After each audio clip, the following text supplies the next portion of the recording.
I watched my best friend lose his sister forever over a dining room table. Not because the table was valuable. It wasn't. But because their mother had promised it to both of them. That single piece of furniture destroyed 30 years of sibling love in less than 3 months. Here's what nobody tells you about inheritance fights. They're never really about the money. They're about everything that happened before the money showed up. Every childhood slight. Every perceived favorite. Every time mom said yes to them and no to you. And here's the truly heartbreaking part. Most families don't see it coming. They think they're different. They think their love is stronger than greed. Then the will gets read, and suddenly strangers are sitting where siblings used to be. So why does this happen? What transforms loving brothers and sisters into courtroom enemies? And more importantly, how can families stop this tragedy before it starts? Stay with me, because what I'm about to share could save your family from years of pain. Let me start with the most common trait I've seen in inheritance battles. Entitlement. Not the bratty kind you're thinking of. Something much more subtle and dangerous. This entitlement grows slowly over decades. It starts with small thoughts. I took care of mom more. I visited every weekend. I gave up my career to help. And here's the thing. Those thoughts might be completely true. You might have sacrificed more than your siblings. But entitlement turns sacrifice into a transaction. It keeps a ledger of love. And when the inheritance comes, that ledger gets presented like a bill. You owe me. I earned this. I deserve more. The problem is your siblings have their own ledgers. Their own lists of sacrifices you never saw. Their own reasons why they deserve more. And suddenly everyone's keeping score in a game nobody can win. I've seen this destroy families worth millions and families worth nothing. The amount doesn't matter. What matters is the belief that you're owed something beyond what's written in the will. Now let's talk about the second trait. Unresolved childhood wounds. This one runs deep. Deeper than most people want to admit. Every family has a history. Maybe dad always favored your brother. Maybe mom gave your sister more attention. Maybe you were the responsible one who never got praised because responsibility was just expected. These wounds sit quiet for years. Decades even. You think you've moved past them. You think you've forgiven. Then inheritance time comes, and suddenly you're 12 years old again, watching your sibling get the bigger slice of cake.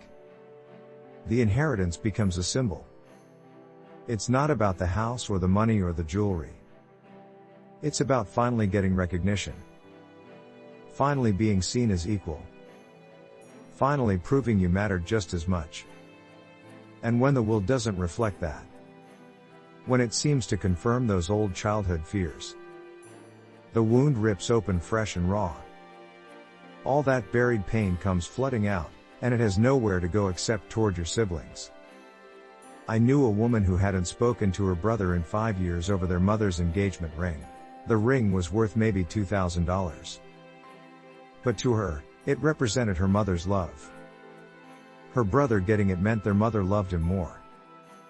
That's what she couldn't forgive. The third common trait is communication breakdown. Or more accurately, the complete absence of communication about difficult topics. Most families never talk about inheritance while everyone's still alive. It's uncomfortable. It feels morbid. It seems greedy to bring up. So everyone stays silent, making assumptions about what's fair and what parents intended. Then the parent dies, and suddenly you're trying to have the most important financial conversation of your lives while drowning in grief. You're emotional. You're exhausted. You're not thinking clearly. And you're supposed to make major decisions that will affect the rest of your lives. It's a recipe for disaster. Misunderstandings multiply. Intentions get misread. casual comments become evidence of betrayal.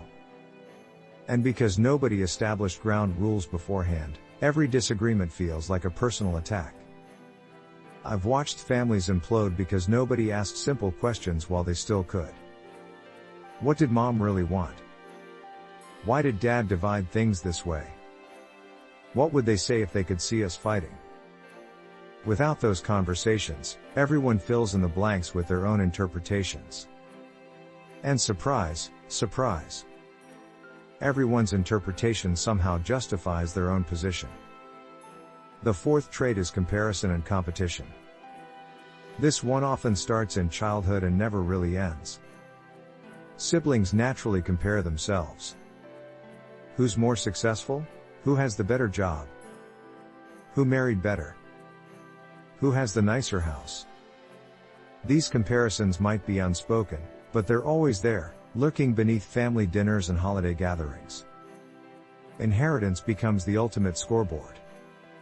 It's a tangible measure of worth, of value, of who matters more in the family legacy.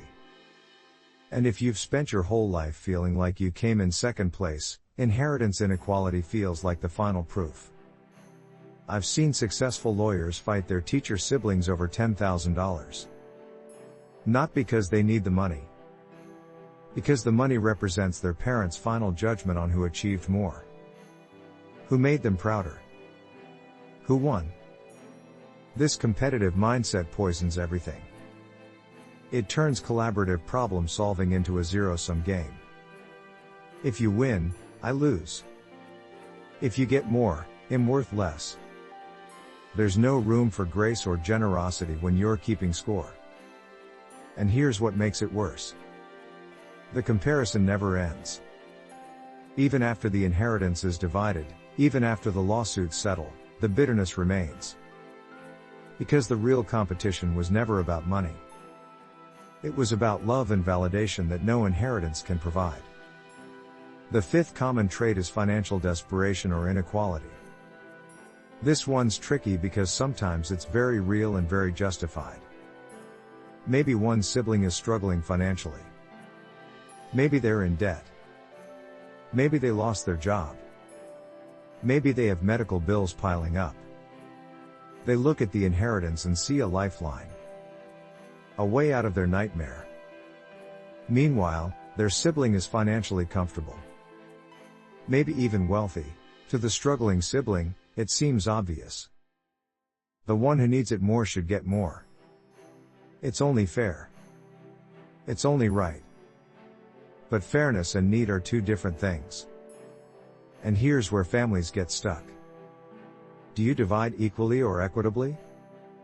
Do you honor what the parent wanted or adjust for current circumstances? Do you help your struggling sibling or stick to the legal document? There's no easy answer.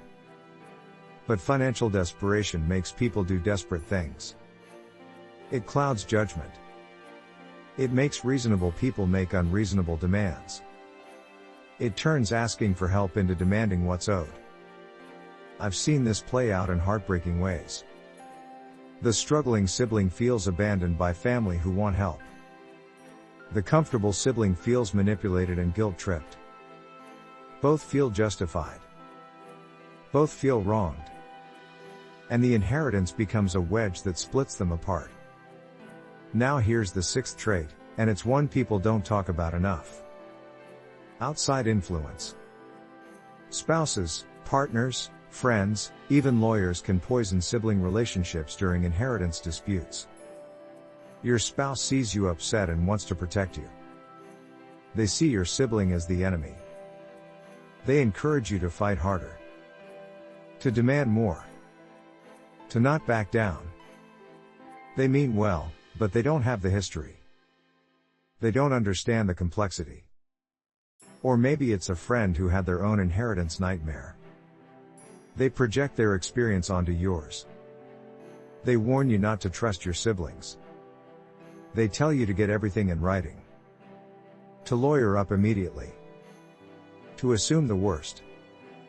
Sometimes it's the lawyers themselves. Some attorneys escalate conflicts because that's how they make money. They turn disagreements into wars. They frame everything as adversarial. They make settlement seem like surrender. These outside voices can be louder than your own conscience. They give you permission to act in ways you never would have alone. They validate your anger. They fuel your resentment. And they make reconciliation almost impossible. I watched a pair of brothers who were ready to compromise until their wives got involved. The wives had never liked each other. They saw the inheritance as a proxy war for their own rivalry. Within weeks, those brothers went from negotiating to not speaking. All because outside voices drowned out their own better judgment. The seventh trait is what I call legacy confusion. It's about what the inheritance represents beyond its monetary value. For some siblings, the inheritance is about preserving their parents' memory, keeping the family home, maintaining traditions, honoring what mom and dad built. These siblings see selling or dividing assets as betrayal, as destroying their parents' legacy. Other siblings see the inheritance as a resource to be used, sold, invested, converted into something that serves their current needs. They're not dishonoring anyone. They're being practical. Both views are valid, but they're incompatible. And when siblings can't agree on what the inheritance means, they can't agree on what to do with it. This gets even more complicated with family businesses or property. One sibling wants to keep the business running. Another wants to sell. One wants to keep the vacation home. Another needs the cash. And underneath it all is the question of what would mom and dad have wanted. The truth is, we can't know for sure. We can guess.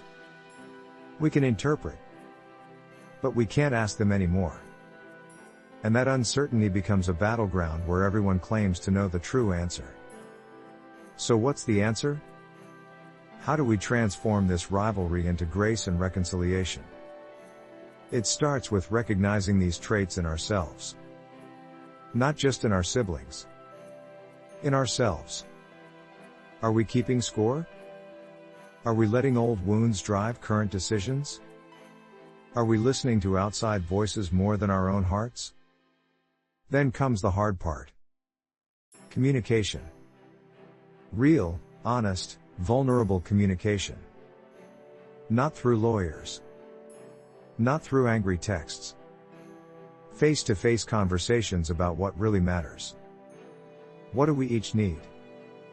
Not want. Need. What are we afraid of? What old hurts are we carrying? What would make us feel valued and respected? These conversations are uncomfortable. They're painful. But they're necessary. And finally, we have to remember what the real treasure is.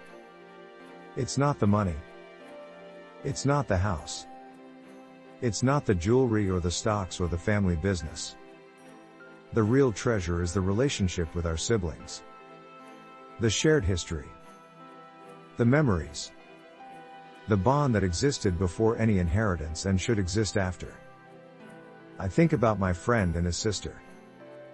They haven't spoken in 7 years now. Over a dining room table. They missed each other's children growing up. They missed holidays and birthdays and ordinary moments that can never be recovered. Was the table worth that? Of course not. But by the time they realized it, the damage was done. Don't let that be your story. Don't let money destroy what matters most.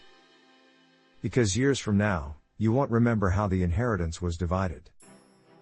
But you'll remember whether you still have your siblings. And that's the only inheritance that truly matters.